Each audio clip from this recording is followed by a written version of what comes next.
bisa dijerat pidana karena kaitannya dengan adanya kesepakatan atau maksud yang sama dari para pelaku.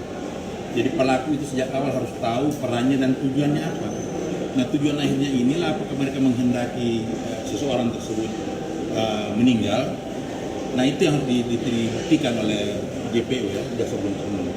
Nah, dalam proses yang terjadi persidangan dan fakta-fakta yang ada kan tidak terlihat bahwa adanya meeting of mind di antara para terdakwa ini. Di antara mereka sendiri tidak saling tahu menahu apa akan ada kejadian seperti apa di Duren 3 itu ya, kaitannya dengan pokok perkara.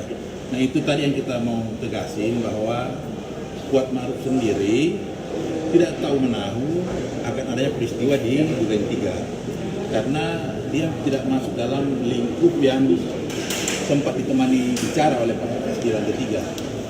Nah, olehnya itu tadi ahli sudah menegaskan bahwa harus ada pemufakatan, harus ada kesepahaman dan maksud dan niat di antara para pelaku yang menginginkan kematian seseorang kaitannya dengan peristiwa pasal 338 itu ya, dan dihubungkan dengan 340 kan lebih tegas lagi ada perencanaan inilah yang kemudian tadi ahli sudah menyampaikan bahwa di antara para pelaku ini harus ada pemufakatan dan niat yang sama kaitannya dengan tujuan akhir dari rencana yang mereka buat. Nah, itu yang kita tegaskan tadi. Seperti itu. Itulah. Dari kemarin juga disampaikan bahwa kalau orang berada pada tempat di mana dia hanya kebetulan berada di situ, itu kan tidak bisa dimasukkan kategori orang yang turut serta merencanakan, termasuk menutup pintu. Itu kan mereka tujuannya apa dulu?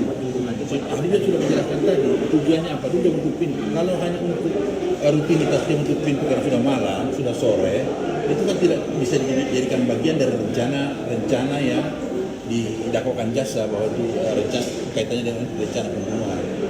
Nah, sehingga apa dia punya keinginan, apa dia punya sikap batin pada saat dia tutup pintu itu tujuannya apa? Kalau tujuannya hanya untuk sebatas rutinitas dia sebagai ART yang sudah lihat kondisi sudah sore, itu kan bukan bagian dari proses yang didakwakan jaksa bahwa itu bagian dari pasal 340.